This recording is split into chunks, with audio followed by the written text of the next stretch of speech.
नमस्कार मैत्रिणींनो, वचन दिले तू मला ह्या मालिकेमध्ये ऊर्जाला आता पद्मा साथ देणार आहे. पद्मा एवढ्या दिवस केस FIR करायला नको म्हणत होते, पण आज ती स्वतःहून ऊर्जाला म्हणणार आहे की आपण केस FIR करणार आहोत. तर झालं काय, चला जाणून घेऊया. तर इथं हर्षवर्धनला माहीत झालेलं असतं की त्याच्या जावयाविरुद्ध जी कोणी केस नोंदणार आहे ती त्यांच्याच घरातील मोलकरीण पद्मा आहे. मग तो त्याच्या मुलाला घेऊन त्या चाळीमध्ये येतो. येताना त्याचा मुलगा त्याला अनेक वेळेस विचारतो की त्या चाळीत आपण कशासाठी जायचं आहे, कारण त्याला ते माहीत असतं की त्या चाळीमध्ये ऊर्जासुद्धा राहते. पण हर्षवर्धन म्हणतो, माझं केस संदर्भात काम आहे, तू फक्त माझ्याबरोबर चल. त्यानंतर हर्षवर्धन हा पद्माच्या घरी जातो आणि तिला म्हणतो, तू 2 दिवस झालं कामावरती आली नाही, तुझी काळजी वाटली ना म्हणून मी तुला भेटायला आलो आहे. तू काही आजारी वगैरे होतीस का काय, आणि हे चेहऱ्याला काय झालं आहे, तुला कुणी मारलं वगैरे, तुला नेमकं झालं आहे काय, असं ते काळजीपोटी तिला विचारत असतात. पण त्यांच्या काळजीच्या पाठीमागे खूप मोठा शैतान लपलेला असतो. मग नंतर त्यांनी अनेक विचारपूस केल्यानंतर पद्मा त्यांना खरं खरं सांगते. म्हणते, त्या दिवशी मालकीनबाईंनी माझ्याकडे पुरणपोळी दिली होती आणि मी आमदारांच्या घरी पुरणपोळी घेऊन गेले. त्या ठिकाणी माझ्यावरती त्या लोकांनी काय काय केलं ते सर्व हर्षवर्धनला सांगते. हर्षवर्धन म्हणतो, मी तुझ्याबरोबर आहे, फक्त तुम्हाला त्या लोकांची नावं सांग. मग त्या दिवशी तू पोलीस स्टेशनला ह्यासाठी गेली होती का, आणि मला बघून तू निघून का आली? तर आता लगेच तीच त्यांना खरं खरं सांगते. तेव्हा ती आमदाराच्या मुलाचं नाव घेते. मग लगेच हर्षवर्धन म्हणतो, तुला कळतंय का तू कोणाचं नाव घेते? अगं, तो मुलगा म्हणजेच माझा होणारा जावई आहे.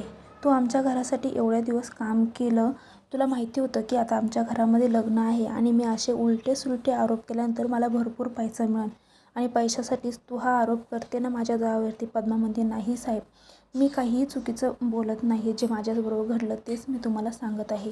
पण हर्षवर्धन तिचं एकही ऐकून घेत नाही.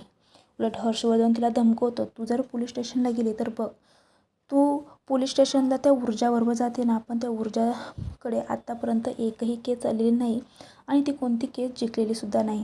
तू जर तिच्याबरोबर राहील तर तुझ्या आयुष्याचं तू वाटोळं करून घेशील. त्यापेक्षा मी सांगतो ते ऐक, मी तुला पैसे देतो आणि पैसे घे आणि मुकाट्याने गप बस. आणि तो तिच्यापुढे पैसे टाकतो. आता पैसे बघितल्यानंतर पद्मालासुद्धा खूप राग येतो. पद्माला वाटतं, बाबा, माझ्या इज्जतीच्या बदल्यात ह्यांनी मला हे पैसे दिले आहे, साहेबांनी हे बरं केलं नाही. ते तिला अनेक सुनावतात आणि तेथून निघतात. तर इकडे आता ऊर्जा ही चाळीमध्ये आलेली असतात आणि ऊर्जाला अचानक हर्षवर्धनचा मुलगा दिसतो. ती त्याला विचारते, तू इथं कसा काय? तो म्हणतो, काही नाही, मी मॅप लावून चाललो होतो आणि तो मॅप चुकला आणि मी चाळीपर्यंत आलो, बाकी काही नाही. तर ऊर्जा म्हणते, अरे, मी ज्यांची केस लढणार आहे ना ती मुलगीसुद्धा याच चाळीत राहते, आणि बरं झालं तू मला सकाळी ती टेस्ट करायला लावली. ती मेडिकल टेस्ट केल्यामुळे खूप सारा फायदा होणार आहे. तेव्हा आता कुठे हर्षवर्धनच्या मुलाला कळतं की बाबा, ही तर माझे वडील जे केस घ्यायला आले आहे त्या केस संदर्भात तर बोलत नाही ना, आता काय होणार, पुढे कसं काय होणार ह्याचा विचार तो करत असतो.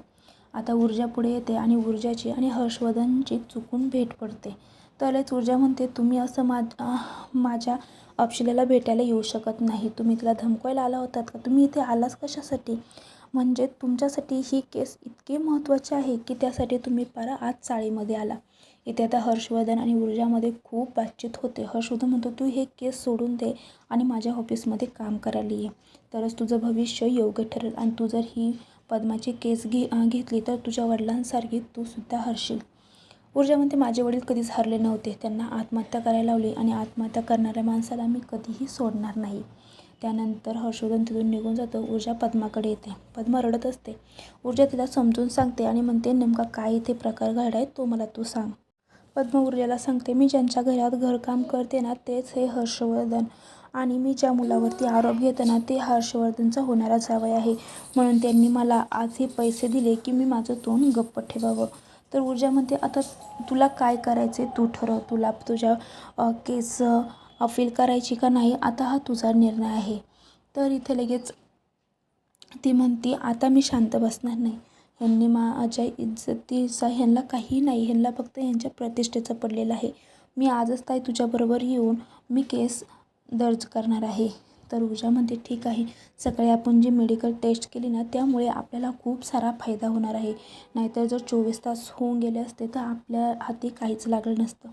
आता ऊर्जा ही केस नक्की कशी जिंकेल? हर्षवर्धन ऊर्जाला हरवण्यासाठी अजून कोणकोणते नवीन विचित्र प्लॅन आखणार आहे हे सर्व जाणून घेण्यासाठी पुढील एपिसोड बघा. त्यासाठी चॅनल सबस्क्राईब करा, व्हिडिओ लाईक करा. थँक्यू.